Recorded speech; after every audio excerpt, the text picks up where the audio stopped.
नादातुनिया नाद निर्मितो श्रीराम जय राम जय जय राम.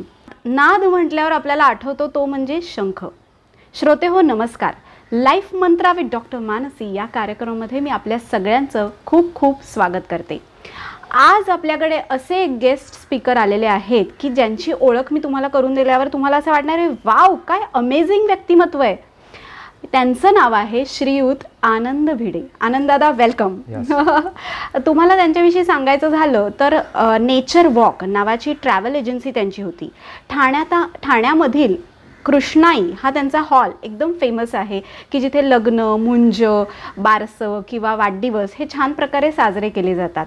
आणि दुसरी ओळख म्हणजे ते योग प्रशिक्षक पण आहेत की म्हणजे योगा थेरपीमध्ये त्यांनी डिप्लोमा केलेला आहे. त्याचबरोबर ते रेकी मास्टर पण आहेत. त्याच्यानंतर आनंददादा आणि माझी ओळख कशी झाली तर एक छोटासा किस्सा आहे की आम्ही 7वी 8वीत होतो आणि कम्प्युटर हा विषय खूप कठीण वाटायचा तेव्हा.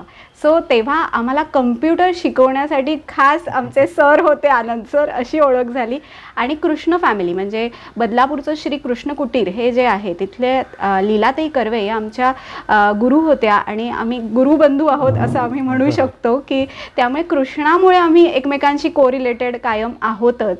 आणि आज जेव्हा आनंददादा गेल्या 2 ते 3 वर्षांपासून मी बघतेय की शंख या विषयावर इतका सखोल अभ्यास करतोय किंवा त्याला एक ती आवड निर्माण झाली की शंख वेगवेगळ्या प्रकारचे शंख त्यांनी गोळा केले, त्यांचा संग्रह त्यांनी केला, त्याच्यावरती त्यांनी अभ्यास सुरू केला. म्हणजे आपण म्हणतो ना एखादं ध्येय गाठायचं असलं की कसे परिश्रम घ्यायचे किंवा लाईन ऑफ कसं मार्गक्रमण करायचं हे आनंददादाकडनं शिकायला पाहिजे. तर खूप खूप अभिमान वाटतो की आनंददादांनी हे केलंय त्याबद्दल त्याचं विशेष कौतुक. आणि आज आपल्याला त्याचा म्हणजे त्याच्या परिचयानंतर त्याचा प्रवास कसा सुरू झाला किंवा ह्याची त्याला आवड कशी निर्माण झाली शंखांविषयी तर हे आपण आज त्याच्याकडनं जाणून घेणार आहोत. मग आनंददादा ह्या सगळ्याला सुरुवात कशी झाली म्हणजे तू आधी पहिली गोष्ट म्हणजे ओळख खूप अगदी छान आणि सुंदर मोजकी करून दिलेली आहेस. आता त्याच्यामध्ये थोडंसं ॲडिशन आपण करूया. हॉबी प्रत्येकाला एक चांगला काहीतरी छंद असावा. तसंच एक शंख संग्रह करण्याचा हा छंद हा माझा सुरू झाला. परंतु खरी माझी आणि शंखाची ओळख ही 15 वर्षापूर्वी झाली. असंच शंख कसा वाजवायचा हे शिकायचो. कारण कसं आहे शंख घरी आणला शोपीस म्हणून तो ठेवला गेला. त्याच्यानंतर तो कसा वाजवायचा हे माहिती नाही पण तज्ज्ञ लोकांकडनं ते शिकून घेतलं आणि मग तेव्हापासून गेले 15 वर्ष नित्यनेमाने शंखनादची प्रॅक्टिस आपण म्हणू ती रेग्युलर बेसिसवर मी करतोय. पण मग ते एकाच शंखांवर माझं राहिलं नाही. असं वाटलं की वेगवेगळ्या प्रकारचे कुतूहल वाढत गेलं की असे किती शंख असतील किंवा वेगवेगळ्या शंखातनं वेगवेगळी नाद निर्मिती होत असेल. मग मी एकीकडे संग्रह चालू केला. संग्रह करता करता 1-2 करता करता आता या क्षणी माझ्याकडे जवळजवळ 670 वेगवेगळ्या प्रकारचे शंख संग्रही आहेत. 670 शंख आपल्याकडे संग्रही आहेत. आणि मग त्याच्यावर नुसतंच शंख संग्रह न करणं त्याच्यावर अभ्यास करायचा. म्हणजे त्याची रचना कशी आहे, तो शंख तयार कसा होतो, त्याचे आध्यात्मिक स्वरूप काय आहे, पुढे त्याचा भौगोलिक संदर्भ काय आपल्याला सापडतात, विज्ञान काय सांगतं. म्हणजे एवढा संपूर्ण जो आपण म्हणतो ना एक 360 डिग्री व्ह्यू या शंखांबद्दलचा अभ्यास चालू केला. आणि मग ठिकठिकाणी लेक्चर्स देणं सुरू झालं, लोकांना माहिती देणं. कारण लोकांकडे शंखाचे आपलं म्हणजे कसं आहे शंख अशी वस्तू आहे की थोडीशी ती दुर्लक्षित आहे. प्रत्येकजण आपल्या नित्यनेमाच्या पूजनामध्ये ते शंख करतात किंवा देवळांमध्ये आपण शंखनाद ऐकतो. पण शंखांबद्दल अधिक माहिती त्याचं विज्ञान काय सांगतं, त्याचं बायोलॉजी, सायन्स, केमिस्ट्री काय सांगतं ह्याच्याबद्दलचं सखोल ज्ञान ह्याच्याबद्दलचा अभ्यास हा शंखांमध्ये केला. पण आता मला आनंददादा एक कायम मनामध्ये असा प्रश्न निर्माण होतो की शंख म्हटल्यावर एक आध्यात्मिक बाजू त्याची काही आहे का? म्हणजे आता आपण बघ ना लहानपणापासून गुरुजी पूजा असल्यावर म्हणतात की शंख आणि घंटा घेऊन या. किंवा लहानपणी छोटं बाळ असेल आणि ते देवघराजवळ गेलं तर पहिले काय उचलतो तर शंख. त्याच्याविषयी एक आकर्षण असतं. मग हे आध्यात्मिक बाजू काय आहे शंखाची? बघ आपल्याकडे सांगितलंय की शंख आणि घंटा ह्याला आपल्याकडे अग्रस्थान दिलेलं आहे. कुठल्याही आपण पूजनामध्ये त्याची पहिली पूजा करतो. आणि शंखांमध्ये शंख म्हटलं की डोळ्यासमोर येतो तो म्हणजे भगवान विष्णू. म्हणजे भगवान विष्णूंचे जे 4 ॲट्रिब्यूट्स आहेत, शंख, गदा, पद्म आणि कमळ, त्याच्यातला हा शंख. आणि मग ह्या शंखाची नित्यनेमांनी पूजा करणं, शंखनाद करणं हे आपल्याकडे पिढ्यानपिढ्या रेग्युलर बेसिसवर हे चालू आहे. आता तो शंखनाद करण्यासाठी किंवा शंख तो आपण ज्या पद्धतीने ठेवतो ह्याच्या मागे अध्यात्म काय सांगतं किंवा त्याचे रेफरन्सेस आपल्याला कुठे सापडतात. मग त्याच्या वेगवेगळ्या आपल्याकडे पौराणिक कथा आहेत की ज्याचे उल्लेख आपल्याला पुराणांमध्ये, वेदांमध्ये, वेगवेगळ्या लिटरेचरमध्ये आपल्याला सापडतं. मग तसं तुम्ही बघितलं तर भागवत पुराण आहे, पद्मपुराण आहे, स्कंद पुराण आहे. वेदांमध्ये घेतलं तर अथर्व वेद आहे. अथर्व वेदामध्ये तर शंखमणी सुक्तम असं 7 श्लोकांचा सेट आपल्याला सापडतो. मग हे सगळे जे रेफरन्सेस आहेत ज्याच्यामध्ये शंखाची उत्पत्ती किंवा शंख हा विष्णूला कसा मिळाला, म्हणजे ती समुद्र मंथनाची जी स्टोरी आहे ती, किंवा विष्णू म्हटले की विष्णूचे वेगवेगळे अवतार, मग ते मत्स्य अवतार असेल, प्रभू श्रीराम यांचा अवतार असेल किंवा श्रीकृष्णाचा अवतार असेल. मग ह्या प्रत्येक युगामध्ये किंवा प्रत्येक लिटरेचरमध्ये आपल्याला असं सापडतं की एखाद्या दैत्याला किंवा शंखासूर किंवा शंखा अशा वेगवेगळ्या दानवाचा वध करून हा शंख प्राप्त झाला. आणि मग ह्या आपल्या ज्या आपण म्हणतो ना ॲट्रिब्यूट्स जे आहेत हे सगळे कसे मिळाले ह्याची सगळी स्टोरीज आपल्याला ह्या पुराणांमध्ये सापडतात. आणि ह्या पुराणांमध्ये नुसतंच आपल्या महाराष्ट्रापुरतंच हा मर्यादित नाही आहे. महाराष्ट्राबाहेर तुम्ही समजा बघितलं तर जैन धर्मामध्ये बघितलं तर जैन धर्मांमध्ये तीर्थंकर 24 तीर्थंकर होऊन गेले. तर त्याच्यातले जे 22वे तीर्थंकर आहेत ज्यांना भगवान नेमिनाथ भगवान असं म्हणतात, तर त्यांचं जे सिम्बॉल आहे ते पण खाली शंखांचं सिम्बॉल आहे. कारण त्यांच्याकडे तुम्ही बघितलं तर त्यांच्या सगळ्या तीर्थंकरांच्या ज्या मूर्ती आहेत त्यांचं एक टिपिकल साचा आहे. तर खाली जो सिम्बॉल आहे त्याच्यावरनं ती व्यक्ती कुठले तीर्थंकर कुठल्या युगातली आहे असं ओळखलं जातं. इवन तुम्ही रेफरन्स बघितलात तर तामिळनाडू, आंध्र प्रदेश ह्याच्यामध्ये पण वैष्णव परंपरेचं आपल्याला सापडतं. तिथे पण शंखांचं महत्व आहे. म्हणजे तिथे आळवार आणि शंखांमध्ये भगवान विष्णूंचा आपण म्हणतो किंवा आपण श्रीकृष्णाचा पांचजन्य शंख म्हणतो, त्यांनी जो सगुण रूप धारण केलं, जो आळवार झाला तो म्हणजे पौगोई आळवार असा रेफरन्स सापडतो. किंवा वैष्णवी परंपरेमध्ये दीक्षा घेण्याची प्रोसिजर काय आहे तर वेगवेगळ्या स्टेप्स आहेत. त्याच्यामध्ये शंख आणि चक्र याची तप्त मुद्रा ही जी आहे ती दोन्ही खांद्यांवर एम्बॉस करायची. असे आध्यात्मिक रेफरन्सेस आपल्या संपूर्ण पुराणांमध्ये, आपल्या खरं माहिती आहे का आपल्या पुराणांमध्ये खूप छान इतिहास सगळा दिलेला आहे आणि खूप छान रेफरन्सेस दिलेले आहेत. पण हे नीट तुम्ही व्यवस्थित टॅली केले तर बऱ्याच गोष्टी त्याच्यात आपल्याला सापडतात. आता आपण बघ ना, आयुर्वेदामध्ये पण असं शंख भस्म आपण वापरतो की ते औषधी आहे. किंवा आपण म्हणतो आपले आयुर्वेदामधले जे धन्वंतरी आहेत त्यांनी पण शंख आणि चक्र धारण केलेलं आहे, कारण ते विष्णूचा अवतारच आहे. आपल्या हाताची बोटांची जी पेरं असतं त्यातलं पेर असतं त्यातलं जे पहिलं असतं तिथे पण काही वेळा शंख मुद्रा असतात. किंवा आपण शंख मुद्रा करून म्हणजे त्यांनी पण मेडिटेशन किंवा थायरॉइड आहे या सगळ्यावरती या शंख मुद्रेचा पण खूप छान मेडिटेशन मध्ये उपयोग होत असतो. तर आता तू योग अभ्यासक पण आहेस, त्यामुळे याविषयी तुला काय वाटतं की हे शंख घरात ठेवल्याने, नुसता शंख घरात ठेवला आणि त्याची पूजा केली किंवा रोज शंखनाद केला तरी घरामध्ये सकारात्मक ऊर्जा पसरते का? नक्कीच नक्कीच. कसं आहे माहिती आहे का, आता तू योगाभ्यासाचा विषय काढल्यावर म्हणून मी तुला सांगतो की शंखाचं जसं मी आता आध्यात्मिक संदर्भ सांगितले तसेच योग साधनेमध्ये किंवा वेगवेगळ्या शास्त्रांमध्ये पण आपल्याला याचे संदर्भ सापडतात. एक उदाहरण घ्यायचं झालं तर तू आता म्हणालीस तसं की शंख मुद्रा, जसं वेगवेगळ्या हस्तमुद्रा आहेत त्याच्यामध्ये शंख मुद्रा आहे किंवा शंख या नावाने शुद्धिक्रिया पण आहे, शंख प्रक्षालन असं म्हणतात. आयुर्वेदामध्ये तर शंखाचं तर महत्व तर आहेतच, म्हणजे त्याचं पावडर करून ज्याला शंख भस्म आपण म्हणतो आणि मग वेगवेगळ्या औषधांमध्ये, आणि तुम्ही डॉक्टर लोक ते पेशंटना त्यांचं प्रोसेस करून हे करतात, तो वेगळा विषय आहे. दुसरं शास्त्र घेतलं तर ज्योतिषशास्त्र किंवा पामिस्ट्री आपण बघितली तर ज्योतिषशास्त्रामध्ये पण वेगवेगळे योग आहेत. त्याच्यामध्ये शंख योग आहे. किंवा आपल्या तू आता विषय काढलास की आपली बोटांवर प्रत्येक बोटाची पेरं बघितलंच आहे तर तिथे शंख किंवा चक्र असं आपल्याला सिम्बॉल सापडतं. आणि मग त्या शंख आणि चक्रांवरनं त्या माणसाचं बिहेवियरल पॅटर्न कसा असेल किंवा त्याचं व्यक्तिमत्व कसं असेल हे त्याच्यातनं जाणून घेता येतं. डीप नॉलेज आहे. शंख नित्यनेमाने आपण पूजा तर करतोच, पण शंखनाद केल्यामुळे त्याची जी ऊर्जा निर्मिती होते त्याच्यामुळे पॉझिटिव्ह फ्रिक्वेन्सीज ज्या निर्माण होतात. म्हणजे योगशास्त्रामध्ये सांगितलं की आपल्या शरीरामध्ये जे 7 चक्र आहेत, अगदी मूलाधार चक्रांपासून पुढचे जे 7 चक्र आहेत, या प्रत्येक चक्रांची फ्रिक्वेन्सीज आहेत. आणि ती फ्रिक्वेन्सी ॲक्टिवेट करायची असेल तर आपल्याकडे भ्रामरी प्राणायाम, ओंकार साधना, मंत्रशास्त्र ह्याचा आपण आधार घेतो.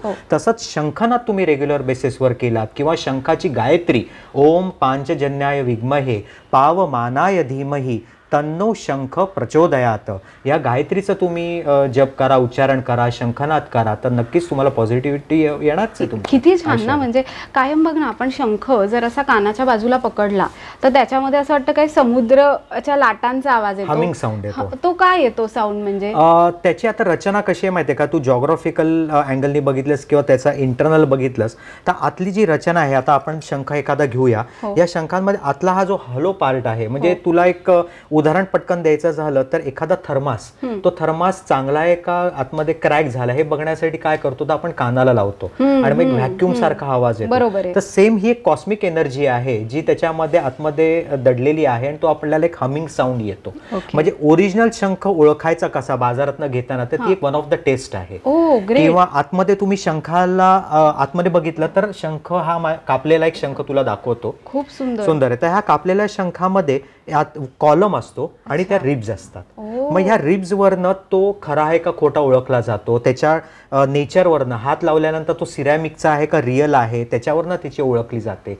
म्हणजे ह्या शंखांच्या वेगळ्या वेगळ्या प्रकारच्या ज्या टेस्ट आहेत त्याच्यावरनं आपल्याला लक्षात येतं की तो ओरिजिनल आहे का तो. आता कधी कधी समजा एखाद्या व्यक्तीला कडे ओरिजिनल शंख नसेल, आता सिरॅमिकचा मिळाला असेल त्याला, मग तो वाजवला तरी हेच फायदे मिळणार का ओरिजिनलच शंख पाहिजे? नाही, फायदे तर मिळणारच. आता आपल्याकडे आर्टिफिशियल शंख पण मिळतात, पंचधातूचा शंख मिळतो, मातीचा मिळतो, सिरॅमिकचा मिळतो, बरेच प्रकार आहेत त्याच्यामध्ये आर्टिफिशियल मध्ये. म्हणजे माझ्या कलेक्शन मध्ये पाऱ्याचा, मर्क्युरीचा, क्रिस्टलचा हे पण शंख माझ्याकडे अवेलेबल आहेत.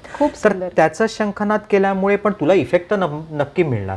पण शेवटी कसं आहे ना की आपण म्हणतो ना ओरिजिनल आणि डुप्लिकेट ह्याच्यातला जो फरक आहे, ओरिजिनल ते ओरिजिनल आहेत. आणि मग हे जाणून घेण्यासाठी थोडंसं आपण बॅक हिस्ट्रीमध्ये आपण बघितलं की जसं आपण एक आध्यात्मिक बघितलं तसं तू भौगोलिक पण गोष्टी बघितल्यात की आपल्याला शंखाला एवढं महत्व काय आहे की, आणि त्याच्या संदर्भातले रेफरन्सेस बघितले तर आपला भारत देश पूर्णपणे संपन्न आहे की कोस्टल लाईन, छान कोस्टल लाईन आहे आणि जवळजवळ 7,500 कोस्टल लाईन आहे. आणि मग ह्या कोस्टल लाईन मध्ये वेगवेगळ्या प्रकारचे जे शंख मिळतात आपल्याला, तर मग ह्या शंखांची वेगवेगळ्या प्रकारची विभागणी पण केली जाते, त्याचे वेगवेगळ्या प्रकारचे ऑर्नामेंट्स बनवले जातात, त्यांचं मार्केटिंग केलं जातं. आणि मग ह्याचे संदर्भ आपल्याला थोडंसं आपण अभ्यास केला तर असं लक्षात येतं की शंख नावाने आपल्याकडे लिपी होती, 5व्या-6व्या दशकामध्ये शंख लिपी होती. शंख नावाने क्षेत्र म्हणून आहे, शंख नावाचा फ्लॅग आहे. म्हणजे आपला केरळचा कोस्टल फ्लॅग बघितला ना तर त्याच्यावर एक शंखाचं छान चित्र आहे. इव्हन एक पॉलिटिकल पार्टी, आता सध्या इलेक्शनचा माहोल आहे, पण पॉलिटिकल एक पार्टी आहे त्याच्यामध्ये पण एक शंखाचं चित्र सापडतं. शंख नावानी करन्सी होती.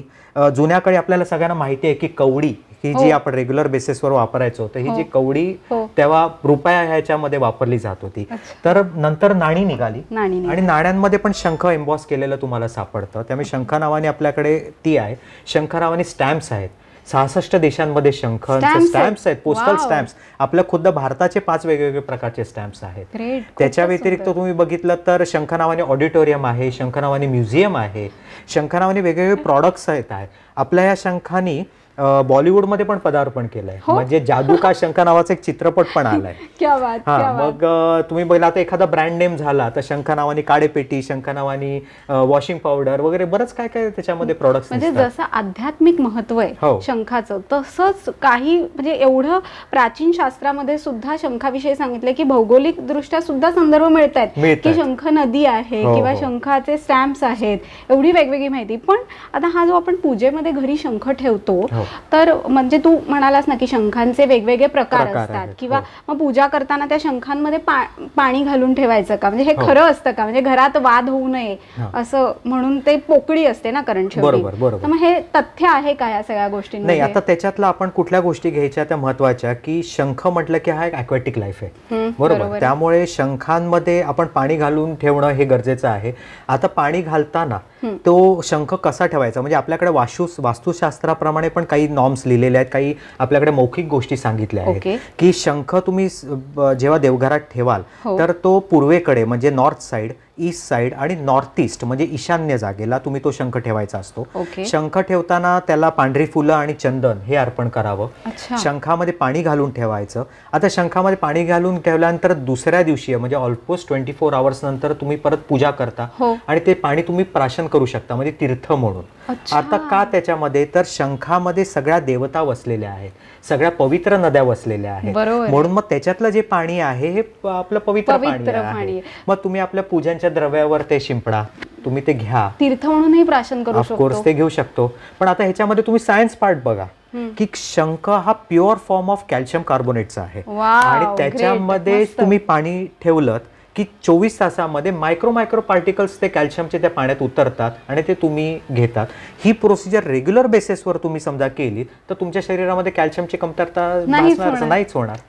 पण हे ओरिजिनल शंख असेलच. तुम्ही म्हणाल सिरॅमिक शंख मिळतात विकत, ऑफकोर्स बाजारामध्ये ओरिजिनल. प्रेक्षकांना जर असं बाय करायचं असेल तर ते तुला संपर्क करू शकतात, कुठे चांगले मिळतील किंवा कसे घ्यायचे, मला संपर्क करू शकतात किंवा कुठल्याही ज्या शहरामध्ये किंवा ज्या ठिकाणी ते राहत असतील त्या आजूबाजूला जे एक आपण म्हणतो ना जेन्युइन दुकान असेल.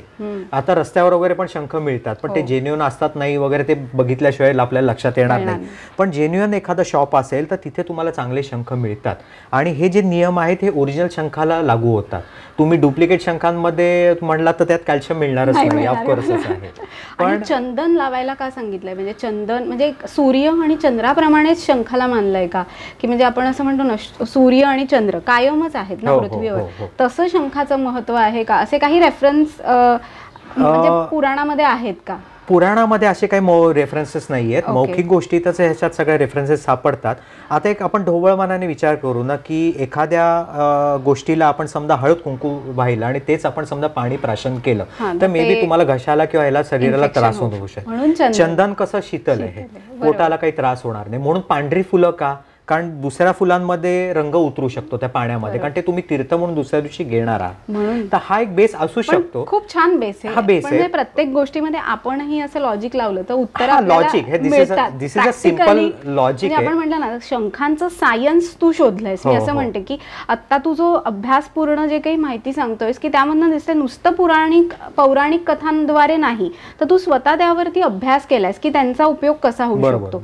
आता विष्णू सहस्त्रनाम जेव्हा सांगितलं गेलं भीष्मांनी तेव्हा पण असा काही एक रेफरन्स म्हणजे मी व्हॉट्सअप फॉरवर्ड मध्ये ऐकलेला की ते जेव्हा ते सांगतात तेव्हा तिथे ऐकायला सगळेजण नसतात आणि मग जो सहदेव का यांच्याकडे एक शंख असतो तो म्हणजे तो परत ते सगळं म्हणतो, असं काही आहे का? नाही तसे रेफरन्सेस आपल्याकडे म्हणजे तू म्हणतेस ते बरोबर आहे, पण तसे रेफरन्सेस नाही. एक्झॅक्ट रेफरन्सेस कशा ती मोठी कथा आहे त्याच्याबद्दल आपल्याला सविस्तर आपण नंतर बोलता येईल, कारण थोडासा मग तो विषयाला हटकॅपला हे जाईल.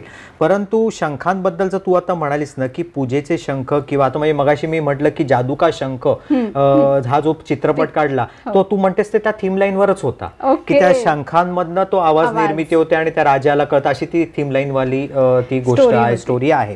परंतु हे जे अध्यात्म म्हणजे आपल्याकडे ह्या ज्या सगळ्या पौराणिक कथा आहेत किंवा ह्याचे जे रेफरन्सेस जसे आपल्याकडे पुराणांमध्ये सगळ्या गोष्टी सापडतात आणि त्याचे काउंटर रेफरन्सेस पण सापडतात. म्हणजे नुकतंच आपल्याला हे जुने पुराण न घेता अगदी आपले महाराष्ट्रातले जे संत महंत होऊन गेले, संत ज्ञानेश्वर महाराज, तुकाराम महाराज, संत एकनाथ महाराज ह्यांनी जी त्यांचे वेगवेगळे ग्रंथ लिहिलेले आहेत, अगदी एकनाथी महाराजांनी जे भागवत लिहिलेलं आहे त्याच्यामध्ये पण आपल्याला शंखांबद्दलचे रेफरन्सेस सापडतात की अजून पण अद्यापी असं त्याच्यात मेन्शन केलेलं आहे की अजून पण अद्यापी शंख जे भाग्यवान लोकांना प्रभास या भागामध्ये म्हणजे जिथे आता सोमनाथ मंदिर आहे तिथे मिळतात.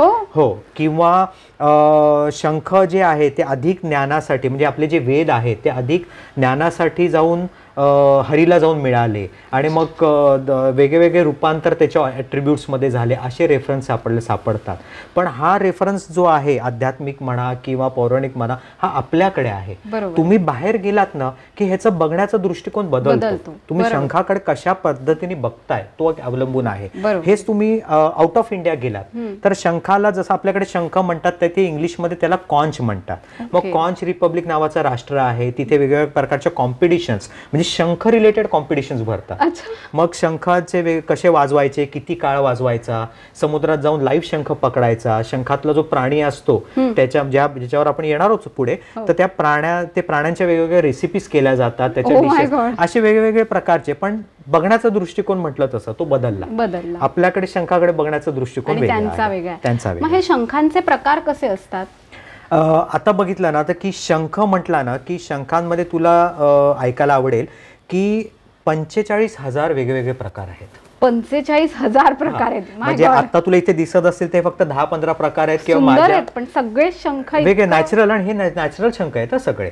आणि 45,000 जे आहेत, ह्या 45,000 जे प्रकार आहेत ह्याची विभागणी केलेली आहे. म्हणजे साधारण 30,000 शंख जे आहेत ते आपल्या जमिनीवरचे आहेत. 5,000 जे आहेत, म्हणजे शंख म्हणण्यापेक्षा I would be more specific गोगलगाय आपण म्हणू, कारण शंख हा तयार कसा होतो तो त्या गोगलगाईचं हे कवच आहे. आणि हे जे गोगलगाई आहेत या गोगलगाई 45,000 जातीच्या आहेत, ज्याचं 30,000 5,000 गोड्या पाण्यातले आणि 10,000 हे समुद्रातले, असे त्याची विभागणी केलेली आहे. आणि मग साधारण एक सर्वसामान्य आपण बघितलं तर ह्याचे मेन सोर्स जे फॅमिलीज, म्हणजे आपण बायोलॉजिकल अँगलनी बघितलं तर फॅमिली, सब फॅमिली, क्लास, स्पीसीज असे जे वेगवेगळे प्रकार आहेत, तर त्याच्यातले 4 प्रमुख आपल्याला सापडतात. पहिला सापडतो तो म्हणजे स्ट्रॉम्बस जाती फॅमिलीची आपल्याला मंडळी सापडतात. म्हणजे जे आपण रेग्युलर नाद करतो ना तसे थोडेसे गोलाकार असतात किंवा असे त्याला काटे असतात. आता हा एक आहे आपल्याला, हा एक बघायला मिळेल ज्याला असं थोडे स्पाइन्स आहेत, हे स्ट्रॉम्बस जातीचे. आता ह्याच्यामध्ये पण तू बघितलं असतं जवळजवळ 50 सब जाती आहेत. ह्याच्यात पण त्याच्यानंतर दुसरा एक प्रकार मिळतो तो म्हणजे हा कोनस म्हणतात. म्हणजे आपला हा आईस्क्रीमचा कोन कसा असतो त्याच्यासारखा कोनस आहे. ह्या कोनस मध्ये 600 जाती सापडतात. आणि ह्या 45,000 जातींपैकी ही कोनस जात आहे ना, ही एकमेव पॉइझनस जात मानली जाते. म्हणजे त्याच्यातला जो प्राणी आहे तो पॉइझनस आहे. त्याच्यानंतर एकमेव ही कोनस जात आहे. त्याच्यानंतरचा पुढचा येतो तो म्हणजे म्युरेक्स, म्हणजे त्याला असं लांब दांडा असतो. म्युरेक्स म्हणजे आता ह्या बघायला मिळेल तर हा माझ्या कलेक्शन मधला 18 इंची मोठा गदा शंख आहे, सर्वात मोठा आहे. तर ह्याची जी रचना आहे त्याच्यामध्ये हा एक्सटेन्शन आलेला आहे. ह्या पार्टला काय म्हणतात? नाही, तोला अनेक्स पार्टच झाला त्याचा. ह्याला आपण बायोलॉजिकल माउथ आणि हे अनेक्स हाच पार्ट, माउथ आणि अनेक्स हाच भाग बघितला जातो. तर ह्या म्युरेक्स जातीचे आहेत. किंवा ह्या जातींमध्ये अजून काही प्रकार तुला बघायला मिळतील, हे असे छोटे छोटे आहेत प्रकार. पण मग एवढे छोटे छोटे शंख सांभाळून ठेवताना तुला काळजी घ्यायला लागत असेल? ऑफकोर्स घ्यायला लागतातच ना, म्हणजे त्याचं क्लिनिंग पण तेवढं व्यवस्थित करणं, हेही म्हणजे सांभाळून ठेवणं. येस क्लिनिंग तर करावंच लागतं. प्रत्येक शंख हा मी बबल पेपर मध्ये रॅप करतो. ते स्वच्छ करायचं असेल तर साध्या पाण्याने तो स्वच्छ केलाच जातो. पण आपल्याकडे असं एक मौखिक परत सांगितलं की गंगेच्या पाण्याने साफ करायचा. हा, कारण का प्रत्येक अँटीबॅक्टेरियल आहे. लॉजिकली बघितलं तर अँटीबॅक्टेरियल आहे. तर तो एक आहे. आणि प्रकारांमध्ये मग अशी मी तुला म्हटलं तसं की स्ट्रॉम्बस, कोनस आणि म्युरेक्स हे मेन जात. आणि सर्वात सगळ्यांना माहिती असलेली ही कवडी. ह्याच्यात पण 25 जाती आहेत. त्याच्यात पण 25 जाती आहेत. पण आता कसं आहे, आपल्यासारख्या सामान्य लोकांना शंखांबद्दल दुकानात जाऊन बघायचं असेल की एक्झॅक्ट आता हे असं स्ट्रॉम्बस, म्युरेक्स हे आधी लक्षात पण राहणार नाही. 45,000 जाती पण नावं लक्षात राहणार नाही. म्हणून मग सिंपल काय त्याच्यात फॉर्मॅट केलेलं आहे की त्याची विभागणी करताना 3 भाग केले. एक दक्षिणावर्ती शंख, दुसरा वामवर्ती शंख आणि तिसरा मध्यवर्ती शंख. आता ते ओळखायचे कसे सिंपल फॉर्मॅट मध्ये, की आता हे 2 शंख मी हातात घेतले. शंख घेताना आता तुम्हाला दाखवण्यासाठी मी असं केलंय की बंद बाजू जी आहे ती तुमच्याकडे आहे, निमुळती बाजू माझ्याकडे आहे. आता हा शंख जेव्हा ओपन होतात म्हणजे याचं फॉर्मेशन तयार होतं, तर त्याची ही जी लास्ट पाळी आहे, ओपन भाग जो आहे तो राईट साइडला ओपन होणार आहे. त्यामुळे हा दक्षिणावर्ती शंख आणि हा पूजेसाठी वापरला जातो. दक्षिणावर्ती पूजेसाठी वापरला जातो. आता हा अपोजिट बघितला तर ह्याची पाळी लेफ्ट साइडला ओपन होणारी आहे. ही नाद निर्मितीसाठी जी जेव्हा आपण चेक करतो तेव्हा खरं आपल्याकडे बघून करायचं. आपल्याकडे म्हणजे आता तुझ्या लेफ्ट साइडला, पण आता प्रेक्षकांना दिसावा म्हणून मी तो असा धरला. पण खरं आपण असं बघून चेक करायचं. आपण असा बघून म्हणजे आपल्या राईट साइडला. आता म्हणजे दिस इज दक्षिणावर्ती शंख, हे पूजेसाठी जे आहे. आता माझ्याकडे धरल्यानंतर माझ्या लेफ्ट साइडला म्हणजे हा वामवर्ती शंख आहे. आणि तिसरा जो प्रकार आहे त्याला मध्यवर्ती असं म्हणतात. ह्याची जी पाळी आहे ती मध्यभागी आहे. बरोबर आहे, मध्यभागी आहे. किंवा दुसरा अजून तुला बघायचा असेल तर हा बघ, हा पण हा मध्यवर्ती शंख आहे. मग ह्याची मिडल मध्ये आहे. तर हे पण मध्यवर्ती शंख हे काही टक्क्यांमध्ये वापरले जातात, दक्षिणावर्ती शंख हे खूप लिमिटेड आहेत. आपल्या ह्या 45,000 जातींपैकी जवळजवळ 95% हे वामवर्ती शंखच म्हणतात. कारण आतला जो प्राणी आहे, जे प्राणी ज्या रचनेने हे सगळं तयारी करतो तो त्याच्यामध्ये पण गोल्डन रेशोचा, तो मॅथ्सचा त्याचा भाग आहे, तो वापर करून तो लेफ्ट टू राईट या फॉर्मेशन मध्ये तयार करतात. आणि मग साधारण या प्राण्याचं आयुष्य किती वर्ष असतं, म्हणजे एक शंख तयार व्हायला साधारण किती वर्ष लागतात? प्राणी म्हटलं ना तर प्राणी हे छोटी आधी अंडी असतात. ती मोठी हॅच झाल्यानंतर 5 ते 7 दिवसामध्ये त्याच्यातनं पिल्लू बाहेर येतं. पुढच्या साधारण 2 ते 3 महिन्यामध्ये ते फुल ग्रोन होतं. जेव्हा ते फुल ग्रोन होत असतं तेव्हा त्याच्या शरीरामध्ये आपले जसे वेगवेगळे अवयव आहेत तर त्याच्यामध्ये मॅन्टल नावाचं एक ऑर्गन असतं आणि त्या मॅन्टल नावाच्या ऑर्गन मधनं calcium carbonate, proteins, minerals, vitamins, salt असे वेगवेगळे द्रव बाहेर पडतात आणि मग हे त्याचे लेअर फॉर्मेशन होऊन हे त्याचे शंख तयार होतात. आणि ह्यांचं आयुष्य साधारण 2 ते 3 वर्षापासून एक अंदाजे 10 ते 15 वर्षापर्यंत असतं. पण कॅप्टिव्हिटी मध्ये असेल, म्हणजे आपल्या ह्याच्यात असेल तर तो शंखाचं आयुष्य वाढू शकतं. मग साधारण ते पूर्ण रचना झाली तर खरे जे ओरिजिनल शंख जे समुद्रामध्ये मिळतात तर त्याच्यावर एक वेगळ्याचं कवच असतं. म्हणजे हा आता नॉर्मल शंख आहे पण त्याच्यावर एक पेपरी कवच असतं. ते काढायला लागतं, ते काढावं, आपल्याला काढता येत नाही. आता आपल्याकडे कसं आहे, फिशरमन जाऊन जेव्हा हे शंख घेऊन येतात तेव्हा त्या शंखा समुद्रातून आल्यानंतर ते ऍसिडनी साफ करतात, मग ते पॉलिश करतात आणि मग आपल्याला पांढरा शुभ्र चांगला चकचकीत शंख आपल्याला विकायला मिळतो. पण ते वॉटरप्रूफ कवच आहे, कारण आतला प्राणी मरण पावल्यानंतर पण हा समुद्रामध्ये म्हणा किंवा कुठे वर्षानुवर्ष तसाच राहतो, तो खराब होत नाही असं आहे. आणि मग ही मंडळी मॅच्युअर्ड होऊन मोठी झाली, साधारण 1-2-3 महिन्यामध्ये अजून मोठी झाली की ती ब्रीडिंग करतात. आता तुला माहिती आहे ब्रीडिंगचा नियम काय की मेल फिमेल एकत्र येणं गरजेचं आहे. पण निसर्गाने यांना इतकी छान रचना दिलेली आहे की समजा 2 मेल एकत्र आले किंवा 2 फिमेल एकत्र आले तर त्यातला एक मेल बनतो किंवा एक फिमेल बनतो. म्हणजे दे चेंज देअर सेक्स ऑर्गन्स. निसर्गाची किमया किती वेगळी आहे, खरंच किमया मोठी आहे. आणि मग ही मंडळी ब्रीडिंग झाल्यानंतर ते अंडी देतात. साधारण एकाच वेळेला जवळजवळ लाखभर अंडी देतात आणि असे ते वर्षातनं 9 वेळा ब्रीड करतात. आणि 9 वेळा ब्रीडिंग करणार आणि 9 वेळा ब्रीडिंग करताना त्याच्यातली जी अंडी हॅच होतात त्यातलं फक्त एक अंड परिपक्व होतं जे पुढे मॅच्युअर होऊन परत ब्रीडिंग करू शकतं. ही तर त्याची रचना आहे. खूप सुंदर. म्हणजे त्याच्यातले प्रकार खूप आहेत, त्यांची खाण्याची पद्धती वेगळी आहेत किंवा त्यांचं झोपतात कसे. आपल्यासारखे दिवस रात्र झोपत नाहीत ती मंडळी. साधारण 12 ते 15 तास ते छानपैकी झोपतात, 15 तासांनी ते उठतात, सलग 30 तास काम करतात, 30 तासाने त्यांची बॅटरी डाऊन होते, मग परत 15 तास झोपतात. मी अशी रचना आहे. असे वेगवेगळ्या प्रकारची रचना आहेत. खूपच सुंदर. पण मला आनंदात हा शंख पहिले छोटा असतो आणि मग मोठा मोठा होत जातो का काय ह्याच्या, म्हणजे असं आपण कसं लहानपणी छोटे मोठे मोठे होत जातो तसंच ह्यांचं पण असतं का? ते प्राण्याच्या साईजवर असतो. म्हणजे प्राण्याची लेंथ समजा आपण गृहीत धरू 2 इंचाची असेल तर त्याच्यावरचा जो शंखाचा जे रचना असेल ती तेवढीच राहणार. मग ह्याच्या आतमधला प्राणीच मोठा असेल. आता जसा मी हा तुला मोठा शंख दाखवला ह्याच्यातला प्राणी अजून मोठा असणार. मग ह्या सगळ्या शंखांची नावं काय काय आहेत हे जे कलरफुल दिसतायत ते? आता आपल्याकडे कसं आहे की 45,000 जाती, 45,000 जातींना बायोलॉजिकल नावं प्रत्येकाला दिलेली आहेत. पण आता ती नावं लक्षात राहणं खूप कठीण आहे. मग आपण काय करतो की ज्या प्रांतामध्ये मिळतो त्या प्रांतामध्ये त्याच्या रचनेप्रमाणे, त्याच्या रंगाप्रमाणे, डिझाईन प्रमाणे आपण त्याला नावं देतो. फॉर एक्झाम्पल आता ही जे टाईप आहे, पहिला शंख जो आहे त्याला टर्बो शंख असं म्हणतात. किती सुंदर आहे ना. हो, खूपच मस्त आहे. ह्या रचना करताना पण त्याची स्पीड वर त्याचं अवलंबून असं की तोंड मोठं होणार का बारकं होणार, कारण तू याची आतली बाजू बघितली तर याचं तोंड मोठं आहे. आता मी असा बघितला तर म्हणजे हा माझ्या उजव्या हाताला आहे. आता वामर ते शंखच आहे. ते सगळे 99% तुला तसेच सापडतील. आणि मग ह्याला पॉलिश केलेलं असतं का? आता हा पॉलिश केलेला. आता थोडासा सुंदर आहे ना. हो, मस्त. आता कसं माहितीये का, आपण हे बाजारातनं विकत घेतो. बाजारातनं विकत घेताना थोडंसं त्याला पॉलिशिंग करून डिझाईन हे करून दिलं जातं. पण रंग तुला नॅचरल दिसते. हे सगळे रंग नॅचरल रंग आहेत. आता आपल्याकडे जे डिस्क्रिप्शन सापडतं त्याच्यामध्ये ह्याला पांचजन्य शंख असं नाव दिलेलं आहे. ही कवडी आहे. त्याच्यानंतर हा जो शंख आहे या गणपतीच्या आकारासारखा आहे, मोडसोंडे सारखा, म्हणून ह्याला गणेश शंख नाव दिलेलं आहे. ह्याला लक्ष्मी शंख किंवा गरुड शंख नाव दिलं आहे. आता हा शंख तुम्ही बघितलात तर ह्याला जे फिन्स म्हणतात ते 6 फिन्स आहेत, म्हणून याला स्पायडर असं नाव दिलेलं आहे. बघून एक त्याला नाव. आता ह्याला बघितलं तर 7 आहेत. ह्याचा आकार आहे ना आपल्या विंचू सारखा आहे बघ, म्हणून याला स्कॉर्पिओ म्हटलेला आहे. त्याच्यानंतर हे जे छोटे छोटे सगळे शंख सापडतात हे सगळे गदाशंख म्हणून नाव दिले. गदाशंख हा हनुमानासर मोठ्या म्हणून हनुमान किंवा गदाशंख.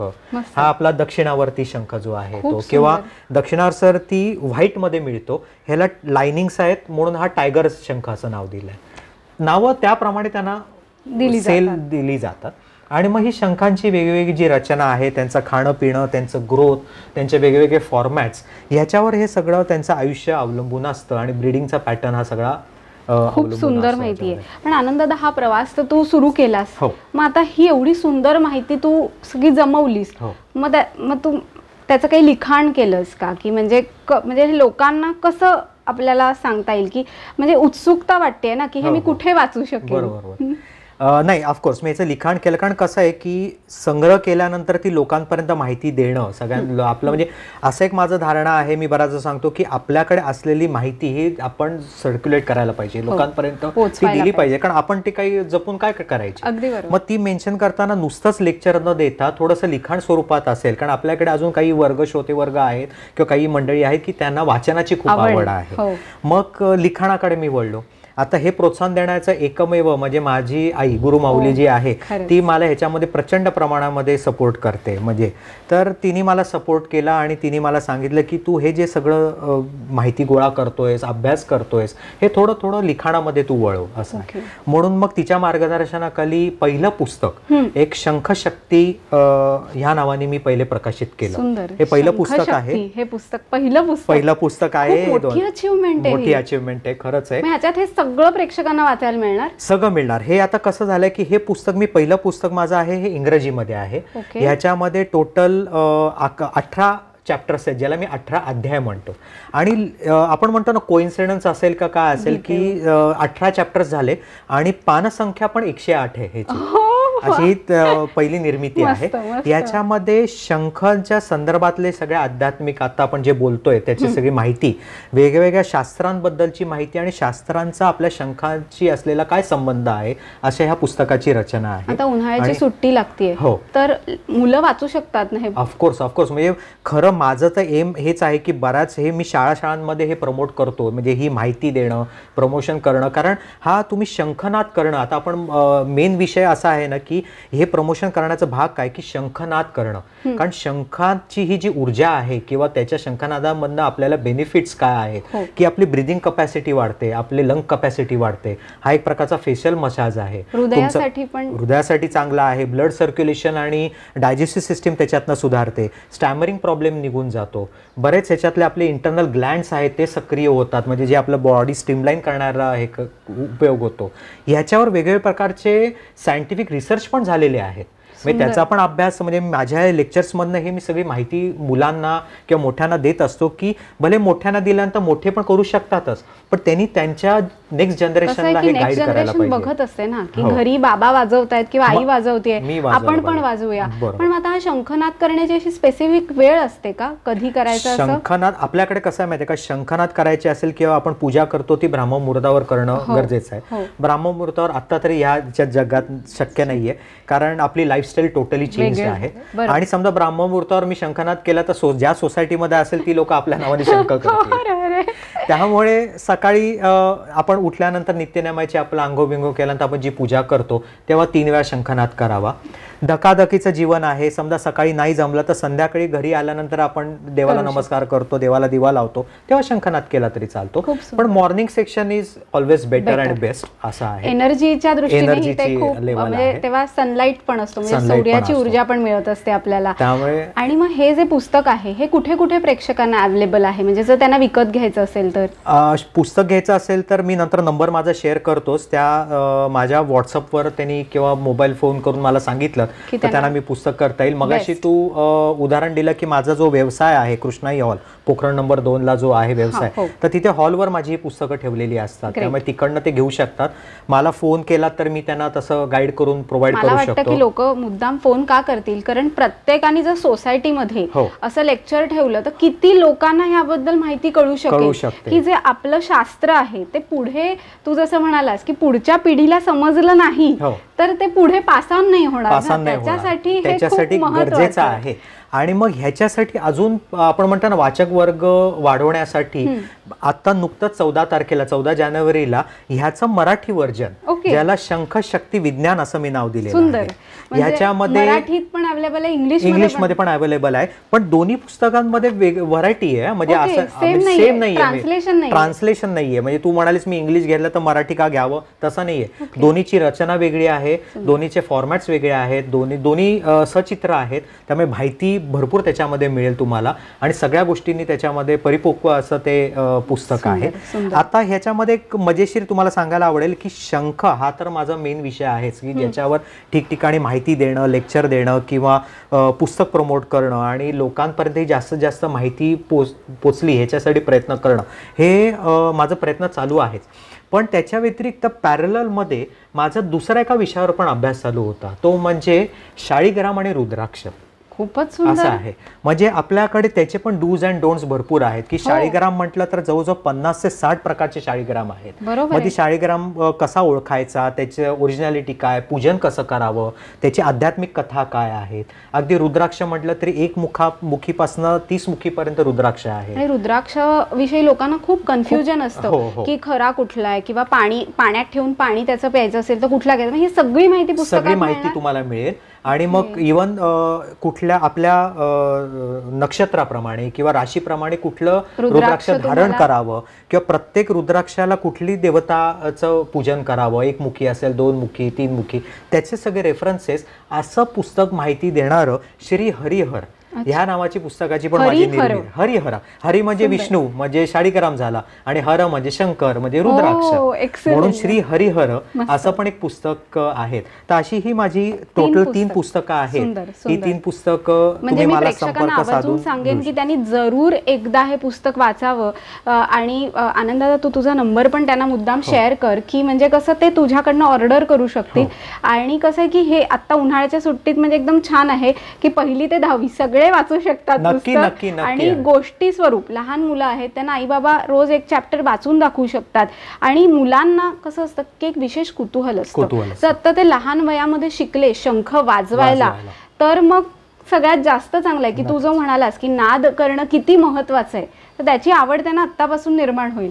आणि शंखनाद हा घरामध्ये झाल्यावर आपल्या घरामध्ये पण तेवढीच सकारात्मक ऊर्जा म्हणजे जी एनर्जी आहे ती निर्माण होत असते. त्यामुळे जरूर आपण शंख वाजवायला शिकायला हवं. आणि हा शंखनाद शिकायचा असेल तरी लोक बहुतेक तुलाच कॉन्टॅक्ट करतील. मला वाटतं की तुला एक क्लास ओपन करायला लागेल, एक क्रॅश कोर्स सुट्टीमध्ये उन्हाळ्याच्या मुलांना समर कॅम्पला आपण पाठवतो. तर हे सगळ्यात चांगलं आहे की आज आपण म्हणतो की एक काहीतरी वेगळं टेक्निक ते शिकणार आहेत. 1 दिवसीय शिबिर तू नक्कीच घेऊ शकतो. नक्कीच. मी माझा मोबाईल नंबर आधी प्रथम सांगतो, 9820335943. परत एकदा सांगतो, 9820335943. हा माझा मोबाईल नंबर आहे, हा माझा व्हॉट्सअप नंबर पण आहे. याच्यावर तुम्ही निसंकोच तुम्ही संपर्क साधू शकता. म्हणजे कोणाला पुस्तक हवं असेल किंवा कोणाला कुठे सोसायटीमध्ये, कुठल्या मंडळामध्ये किंवा वेगवेगळ्या मंडळांमध्ये, आता आपल्याकडे आत्रे कट्टा म्हणा किंवा ठिकठिकाणीचे जे उपक्रम चालतात मध्ये, कुठे बाहेरगावी बाहेरगावी आता सांगलीला गेलो होतो, सांगलीमध्ये पण रोटरीवाल्यांनी आयोजित, रोटरी क्लब ऑफ सांगलीने आयोजित केलं होतं. किंवा वेगळ्या शाळांमध्ये पण माझे लेक्चर्स झाले होते, दूरदर्शनवर झालंय म्हणा किंवा आकाशवाणीवर पण झालंय. तर लोकांपर्यंत जास्त ही माहिती पोहोचवण्यासाठी ही आपल्याला हे आयोजन करता येईल. त्यामुळे त्याच्यावर लोक मला म्हणजे फोन नंबर जो दिलाय त्याच्यावर संपर्क साधून ही आपल्याला पुढे माहिती अजून म्हणजे. आणि त्यांना असं काही प्रदर्शन सोसायटीमध्ये अरेंज करायचं असेल शंखांचं तरी ते तुला संपर्क तसं पण करता येईल आपल्याला. म्हणजे वेगवेगळे शंख आणि लेक्चर आणि प्रदर्शन म्हणजे ते बघायला सुद्धा एक अट्रॅक्शन असतं ना, की एवढा मोठा शंख बघणं याच्यात पण वेगळी मजा. नाही, आता कसं असतं की बऱ्याच ठिकाणी मला बोलवलं जातं तिथे एवढे शंख कॅरी करणं शक्य नाही, म्हणून मग माझं पॉवर पॉईंट प्रेझेंटेशन असतं. जवळजवळ एक 90 स्लाइड्सचं पॉवर पॉईंट प्रेझेंटेशन असतं की ही जी माहिती ऑडिओ व्हिज्युअल बोलताना ती दाखवली तर अजून ती अप्रिशिएट होते आणि लक्षात पण राहते. त्यामुळे मग हे सगळ्या शंखांचे मी फोटोज त्याच्यावर टाकतो आणि मग काही शंखनाद करून दाखवणं वगैरे कशी करायचं त्याची प्रोसिजर, असं एक छान एक 1.5 तासाचा छान कार्यक्रम असतो. एन्जॉयबल कार्यक्रम असतो, अगदी लहान मुलांपासून अगदी मोठ्यांपर्यंत तो करू शकतात. आता बघ ना, आपण एवढ्या छान गप्पा मारल्या, मला पण समजलं नाही की मी पण एकदम छान तल्लीन होऊन ऐकत होते की कसं शंखाचं महत्व आहे. म्हणजे मला ती गोगलगाय आठवली लहानपणी पावसाळ्यामध्ये अशी ती भिंतीला चिकटलेली दिसायची. मग तो रेफरन्स लागले की अरे हो तोच हा शंख किंवा त्या गोष्टी आठवल्या. आता या गोगलगाईवर मला एक फक्त आठवलं, 1-2 मिनिटं तुझी घेतो की गोगलगाई ह्या विषयावर माझं आता मी ही जी 3 पुस्तकांची निर्मिती झालीच आहे, आता माझं 4थं पुस्तक येत आहे ज्याला शंखशक्ती पार्ट 2 असं म्हटलंय किंवा स्नेल्स लाईफ असं मी त्याला हे केलं. अजून नाव नक्की झालेलं नाहीये पण त्या पुस्तकामध्ये ह्या गोगलगाईबद्दलच सगळं आहे. म्हणजे ह्या 45,000 जाती, त्यांचे क्लासिफिकेशन्स, त्यांची ही रचना, त्याच्यावरचा हा शेल कसा बनतो, त्यांचं रिप्रोडक्शन, त्यांचं मायग्रेशन. आपल्याकडे बघतोय की पक्षी मायग्रेट होतात फूडसाठी, तसे ह्या गोगलगाई पण मायग्रेट होतात. पण यांचं मायग्रेशन इतकं स्लो आहे, म्हणजे 11 किलोमीटर जायला त्यांना 6 वर्ष लागतात, एवढी ती हळू मंडळी चालतात. मग ते खातात कसे, त्यांची दातांची रचना कशी आहे, कमीत कमी त्यांच्या आपल्याला कसे आपण म्हणतो ना 32 दात, 36 दात, 2 दात हातीचे, असं वेगवेगळे आपले म्हणतो, तसं त्यांना तो ऐकायला आवडेल. त्यांना जवळजवळ 10 ते 12,000 दात असतात, बारीक बारीक मायन्यूट. 10 ते 12,000 दात गोगलगाईला. मी एवढंच ऐकलंय गोगलगाय पोटात पाय, एवढंच माझ्या लक्षात आहे. गोगलगाय एवढीशी असते पण बारीक बारीक मायक्रोनच्या मायक्रोस्कोपनी दात बघायला लागतात. 120 दातांचे असे 100 रोज सापडतात तुला. अशी माहिती देणार निसर्गाची किमया आहे की आपण म्हणतो ना हे निसर्गच करू शकतो. खरंच खरंच खूप. आणि प्रेक्षक हो, मलाही असं वाटतं की आज आनंददादा तू इथे आलास त्याबद्दल खूप खूप धन्यवाद. खूप वेगळी माहिती आम्हाला ऐकायला मिळाली. आणि मला प्रेक्षकांना खास असं सांगायचं आहे की बघा, एक ध्येय त्यांनी ठरवलं की त्यांनी एक ध्यास घेतला की मला नुसतं पहिले त्यांना शंखाचा नाद करायचा होता. तो नाद करायच्या वेळेला त्याला त्याविषयी कुतूहल निर्माण झालं की आता हा शंख कसा आहे, की याची निर्मिती कशी. त्याच्यावरनं त्यांनी त्याचा संग्रह केला. संग्रह करून त्याच्याविषयी पुस्तक लिहिलं. ते नुसतं करून तो थांबला नाही, त्याची लेक्चर्स दिली, त्याचे प्रदर्शन शंखांचं केलं. ते करूनही त्याचा ध्यास तसाच राहिला. त्यांनी रुद्राक्ष आणि शाळीग्राम ह्यावर पुस्तक लिहिलं. तेच होतंय तर शंख पार्ट 2 म्हणजे गोगलगाय या विषयावर त्याचं संशोधन. म्हणजे एखाद्या व्यक्तीने किंवा एखाद्याने आपलं आयुष्यामध्ये आपलं ध्येय कसं पूर्ण करायचं असतं ह्याचं उत्तम उदाहरण म्हणजे आनंददादा आहे. खूपच सुंदर. म्हणजे एक आमच्यासाठी इट्स लाईक अ लेसन की आपण कसं आपलं ध्येय ह्याच्यातनं तुला आर्थिकदृष्ट्याही पेक्षा मी असं म्हणते की तुला मानसिक दृष्ट्या जे समाधान मिळते ते खूप मोठं आहे. की आज लोक तुला स्वतःहून लेक्चर्सला बोलत आहे, ह्यातला आनंद खूप वेगळा आहे. So congratulation. आणि नुसतीच बोलवत नाहीये ते, लेक्चर दिल्यानंतर खरंच त्यांना मनापासून आवडतंय. म्हणजे दात पण देतात, भरभरून प्रतिक्रिया देतात, चांगलं म्हणजे त्याच्याबद्दल नॉलेज जे मिळतं. इंस्टाग्राम पेज आहे का?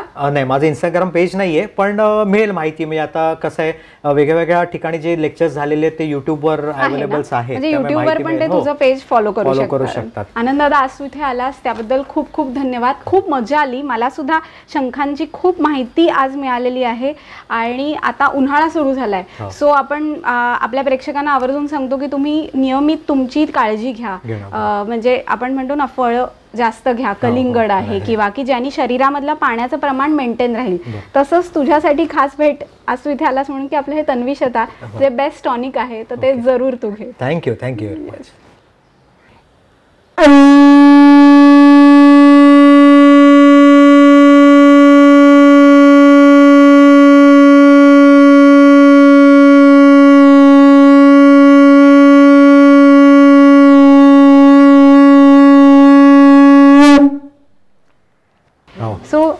असेच. आणि जर तुम्हाला आपला कार्यक्रम आवडला असेल तर जरूर शेअर करा, आमच्या पेजला लाईक करा, फॉलो करा आणि सबस्क्राईब करा. ओम नमो भगवते वासुदेवाय.